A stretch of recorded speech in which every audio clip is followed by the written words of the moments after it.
Terlebih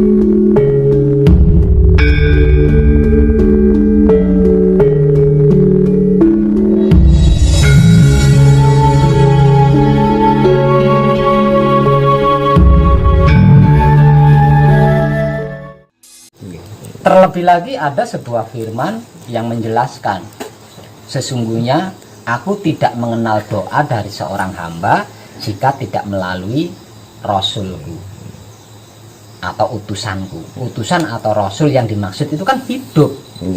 Kenapa hidup kok disebut utusan? Kenapa hidup disebut rasul? Karena hidup adalah ruh Tuhan.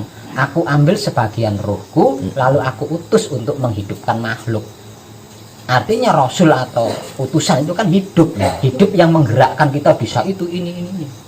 Nah kalau kita apapun yang kita lakukan tidak melalui hidup, Tuhan itu tidak kenal.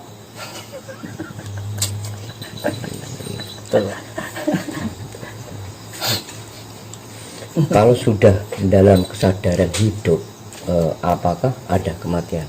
Tidak ada, masalah nggak ada. Wis penyakit orang no, melarat orang no, masalah orang no, sedih orang no, menderita tidak ada, mati tidak ada. Kurang apa? Ini saya lanjut ke pertanyaan. Kenapa nyembah batu di semua tempat haram dan musyrik kafir? Kenapa malah nyuruh nyembah batu yang ada di Arab? Halal bahkan sampai dijunjung. Itu pandangan Pak Ut bagaimana? Saya rasa dua-duanya sama, Mas. Nyembah batu di Pulau Jawa ya musyrik, syirik. Nyembah batu di luar Jawa juga sama. Lawang nyembah batu kok. Iya betul Pak. Apa bedanya nyembah batu di Jawa dengan nyembah batu di luar Jawa? Sama-sama batu yang disembah. Sama-sama batu, betul. Podo-podo sesat. Sama-sama sesatnya. Leluhur kita itu tidak nyembah batu. Hanya saja dia berdoa di samping batu, ya. Bukan menyembah batu. Iya betul. Kalau sama-sama menyembah batu, sama sesat saja, meskipun itu di luar, di Jawa sama saja. Sama-sama sesatnya.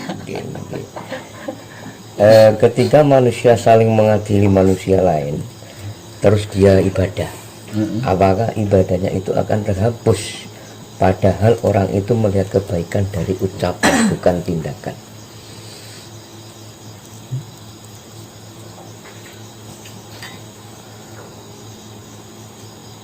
Bisa saya katakan percuma. Percuma. Kenapa Pak? Tapi bisa saya gambarkan seperti ini. Lantai rumah saya banyak debunya, ya. Lantai rumah saya banyak debunya. Terus saya mau menyapu lantai rumah saya yang banyak debunya. Tapi sebelum nyapu lantai, saya berjalan di lumpur dulu. Setelah selesai berjalan di lumpur terus saya nyapu lantai saya. Nggih.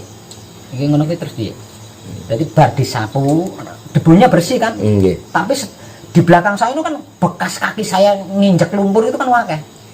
Jadi capek kok saya nyapu itu nggak ada manfaatnya. Lah wong kotor nih kok nemburine.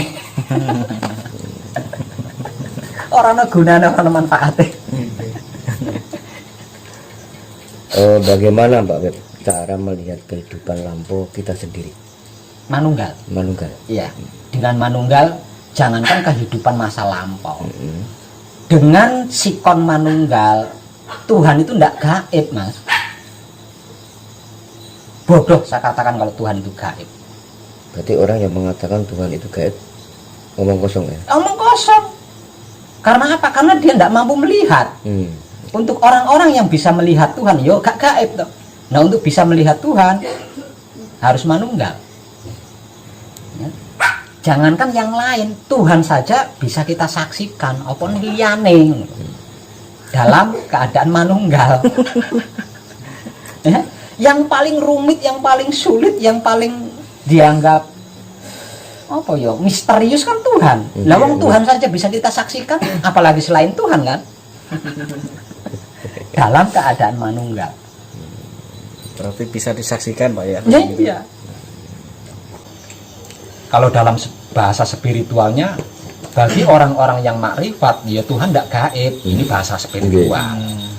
Iya. Tuhan itu gaib bagi mereka yang belum makrifat, belum mengetahui. Nah, kalau Tuhan saja bisa diketahui, apalagi selain Tuhan.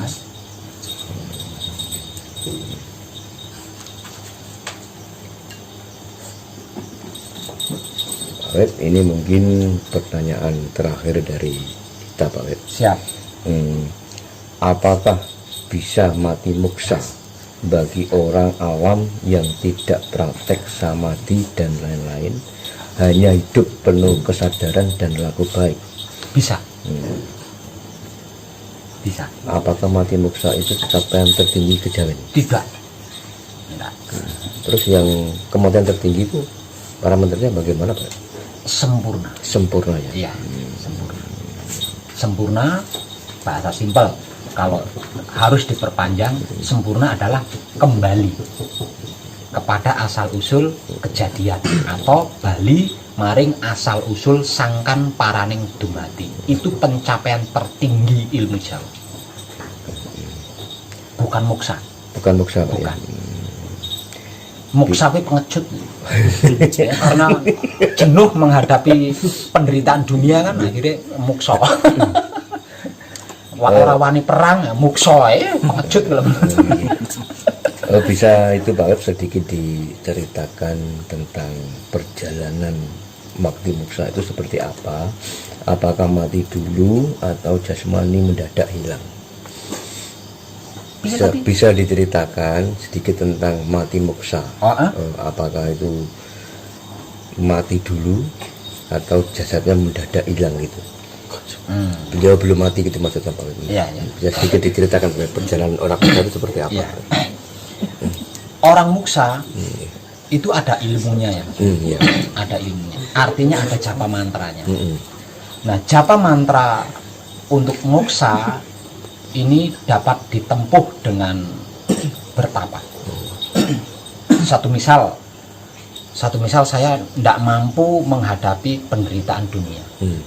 Atau saya mengalami malu yang teramat sangat, atau saya takut banyak dosa katanya, atau saya mendapat tantangan perang tapi saya merasa tidak mampu mengalahkan lawan saya. Nah, ini biasanya ini seseorang itu akan mengambil keputusan untuk moksa. Lah, untuk moksa biasanya lagi kalau dia punya keluarga, maka dia akan meninggalkan pesan sama keluarganya. Tapi kalau tidak punya keluarga, dia langsung bisa mencari tempat yang aman bagi dia untuk melakukan samadhi berhari-hari. Bisa dikategorikan dengan bertapa. Paling tidak 7 hari 7 malam bersamadhi. Itu paling tidak. Kalau ilmu moksanya masih tipis, itu bisa lebih dari 7 hari. Bisa lebih dari 7 hari, bisa 9 hari, bisa 11 hari, bisa 13 hari, bisa 15. Hitungan ganjil setelah 7 hari. Kalau ilmu moksanya masih tipis. Tapi kalau ilmu moksanya itu sudah mumpuni, sudah bagus, itu setidaknya butuh waktu 7 hari 7 malam untuk bisa moksa. Jadi moksa itu tidak mengalami perpisahan antara ruh dengan wujud. Jadi dia pergi secara bersamaan, jiwa raganya itu pergi secara bersamaan. Itu pun tidak sekonyong-konyong atau otomatis lenyap, itu enggak. Jadi bergantung dari sisi mana tubuh yang lebih banyak baiknya. Satu misal, kaki saya yang lebih banyak melakukan kebaikan, maka yang lenyap itu dimulai dari kaki saya, terus lenyap sampai tidak ada bekas. Dan di sana dia tidak kembali kepada asal, ya, dia tidak bali mering asal usul sangkan parani dumadi. Lalu orang moksa ini di mana? orang muksa itu berkumpul di kedaton kadewatan. Terus ini Pak, keistimewaan orang yang matinya moksa itu seperti apa? Orang yang mati moksa itu istimewanya jika dia menghendaki, dia bisa nitis kepada keturunannya. Seperti itu. Jadi orang yang mati moksa, keistimewaannya dia bisa nitis lagi ke dunia di keturunannya, entah itu cucunya atau buyutnya atau siapa, atau mungkin muridnya bisa. Bisa ya. Oke Pak Web, terima kasih. Semoga apa yang disampaikan pada pertemuan malam hari ini bisa bermanfaat bagi kita semua Pak Web. Amin. Kami akhiri Pak Web. Terima kasih. Rahayu. Rahayu, rahayu, rahayu, sagung dumadi.